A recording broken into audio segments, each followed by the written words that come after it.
It's axiomatic that if we didn't define ourselves for ourselves, we will be defined by others for their use and to our detriment. Audre Lorde.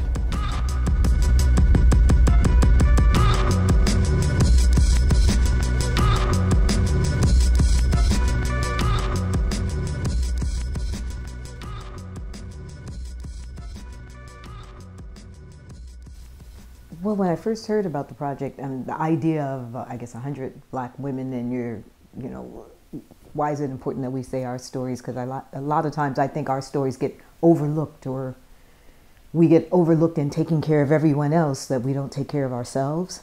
And I think that in this project, I think that, you know, it's nice to hear the stories of a lot of women. You see them, but it's almost like a silent group, in that we don't get to say our stories. And as I say with history, his story is his story, your story is your story. So to be able to say it from your point of view, and not because my kid said or someone else, we're always taken care of. And then sometimes we need to say how we feel, and we don't always deal with that. And I think that leads to a lot of other problems. And I thought that the idea that you would be looking at the, you know, just some of the subtleties and things like that with different women, and just seeing them as they are, is exciting to me. It sounded like an exciting project, and that's why I joined it. I think as a person who's probably had canes and other orthopedic devices most of my life, I think people tend to think that because you have an orthopedic challenge, I guess you would say, that's something that there's a mental challenge along with that. I've had people yell at me about things, and they're, do you understand? Like, do you understand? You know, they just have a preconceived notion of you that way. I don't see myself like that at all, never have. And so it's basically trying to make people comfortable with me, whatever state I've been in. And I've been on crutches, sometimes if my arm has gone dead, different things have happened to me, but I'm still me. And in my mind, I wake up, I don't even see crutches, I don't see canes, I don't see anything. I just say, what do I have to do? So I see ahead, and they're seeing the present, and they're seeing it as a limitation. And I say, if they do that to me, think of what they do to kids, you know, or to some other person. They put limitations on them, and it's not allowing them to grow. So I have a problem with that. So I try to kind of be objective and kind of go, well, who is this person? Okay. I just think instead of seeing the limitations of, or I'm female, or I'm short, or I'm tall, or I'm black, or whatever, it's just kind of like seeing it kind of gender neutral, or like if you're in meditation and you just kind of think it's just, you know, I'm just a body in space, in a sense. What is it I'm trying to accomplish here? What's my goal? And what's the goal, or what is my purpose? And once you look at it from there, there aren't the limitations. I'd probably say, well, singer, artist, writer, labels take on, person, human, basically, I'm trying to think, I'm a sister, you know, sister to my family and things like that. I'm a friend, very good, loyal friend to some people. I guess those are labels. Singer, or I'd like to say, I guess I would say singer, but musician, because the voice is the instrument, but I also do other parts of it, you know, in terms of writing and things like that too. So I'd like to be all-inclusive. I'd like the world to see me as that, as an competent, accomplished,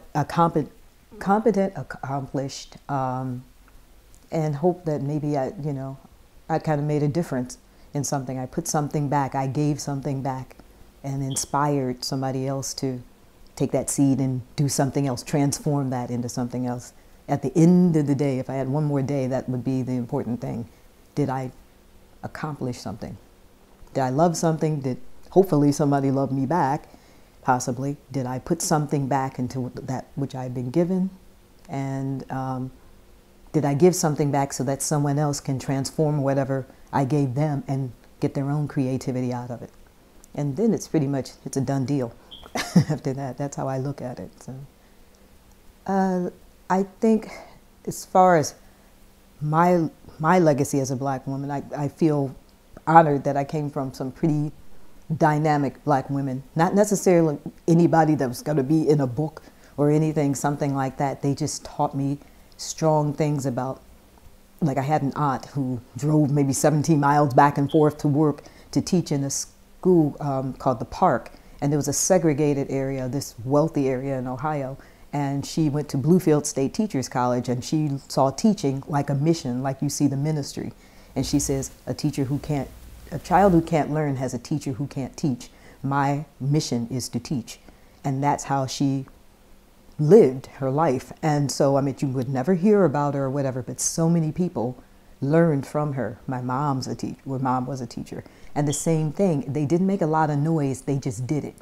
It's like, don't talk about it, do it, you know, kind of thing. And that's the kind of legacy, I think, as far as black women's legacy. I think that a lot of times in the history, even when we look at black history, African American history, a lot of times the women are overlooked, or the role of the women, the importance of, it may not be the role, the public role, but if they weren't there, it couldn't have been done.